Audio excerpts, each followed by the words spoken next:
ಆತ್ಮೀಯ ಪ್ರಜಾವಾಣಿ ವೀಕ್ಷಕರಿಗೆ ಆತ್ಮೀಯ ಸ್ವಾಗತ.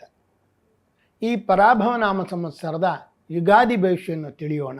ಅದಕ್ಕೆ ಮುಂಚೆ ಈ ಯುಗಾದಿಯು ನಿಮ್ಮೆಲ್ಲರಿಗೂ ಒಳಿತನ್ನು ಮಾಡಲಿ ಅಂತ ಪ್ರಾರ್ಥಿಸುತ್ತಿದ್ದೇನೆ. ಮಕರ ರಾಶಿಯವರ ಭವಿಷ್ಯವನ್ನು ಈ ದಿನ ತಿಳಿಯೋಣ. ಮಕರ ರಾಶಿಯವರಿಗೆ ಹೇಗಿದೆ ಅಂತ ನೋಡೋಕ್ಕೆ ಮುಂಚೆ ಅವರ ಆದಾಯ ವ್ಯಯಗಳನ್ನು ಗಮನಿಸೋಣ. ಆದಾಯ 2, ವ್ಯಯ 8, ಆರೋಗ್ಯ 6, ಅನಾರೋಗ್ಯ 4, ರಾಜಪೂಜೆ 4, ರಾಜಕೋಪ 2, ಸುಖ 6, ದುಃಖ 3. ಮಕರ ರಾಶಿಯವರಿಗೆ ಆದಾಯ ಕಡಿಮೆ ಇರುತ್ತೆ, ಖರ್ಚುಗಳು ವಿಪರೀತ ಹೆಚ್ಚಾಗುವ ಸಾಧ್ಯತೆಗಳಿವೆ.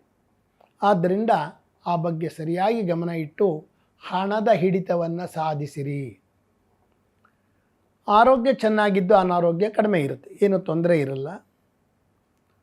ಗುರು ಮಿಥುನ ರಾಶಿಯಲ್ಲಿ ಇರ್ತಾರೆ. ಈಗ ನಿಮ್ಮ ರಾಶಿಯಿಂದ ಕಟಕ ರಾಶಿಗೆ ಮುಂದುವರಿತಾರೆ. ರಾಹು ಮತ್ತು ಬುಧ ಕುಂಭದಲ್ಲಿದ್ದು ಕೇತು ಸಿಂಹ ರಾಶಿಯಲ್ಲಿ ಇರ್ತಾರೆ. ಗುರು ಕಟಕ ರಾಶಿಯನ್ನು ಪ್ರವೇಶ ಮಾಡಿದಾಗ ನಿಮಗೆ ಬಹಳ ಒಳ್ಳೆಯದಾಗುತ್ತೆ. ಈ ಹಿಂದೆ ಸಾಕಷ್ಟು ಹಿಂಸೆ ಪಡ್ತಿರ್ತೀರ, ಆ ಹಿಂಸೆಗಳೆಲ್ಲ ಕಡಿಮೆ ಆಗುತ್ತೆ.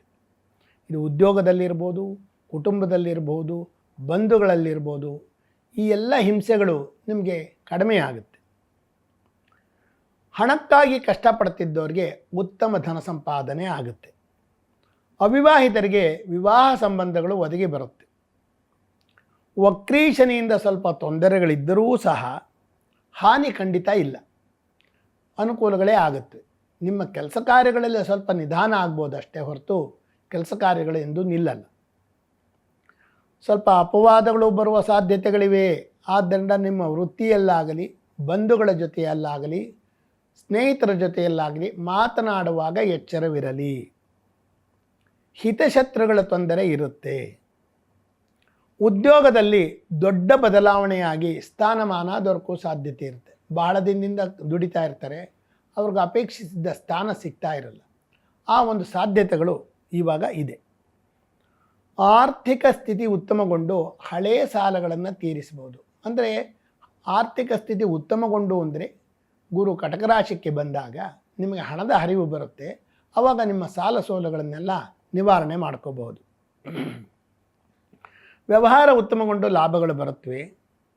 ವೃತ್ತಿಯ ಸ್ಥಳದಲ್ಲಿ ಹಿರಿಯ ಅಧಿಕಾರಿಗಳ ಕೃಪೆಯಿಂದ ಬಡ್ತಿ ದೊರೆಯುತ್ತೆ.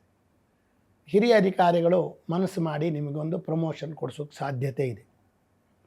ನಿರುದ್ಯೋಗಿಗಳಿಗೆ ಕೆಲಸ ಸಿಗುತ್ತೆ. ಅನವಶ್ಯಕ ವಿಚಾರಗಳಲ್ಲಿ ತಲೆ ಹಾಕಬೇಡಿ. ಯಾರ್ದೋ ವಿಚಾರಕ್ಕೆ ನೀವು ತಲೆ ಹಾಕಿದ್ರೆ ಆ ವಿಚಾರದ ಸಂಪೂರ್ಣ ಜವಾಬ್ದಾರಿ ಅಥವಾ ಅಪವಾದಗಳು ನಿಮ್ಮ ತಲೆ ಮೇಲೆ ಬರುತ್ತೆ.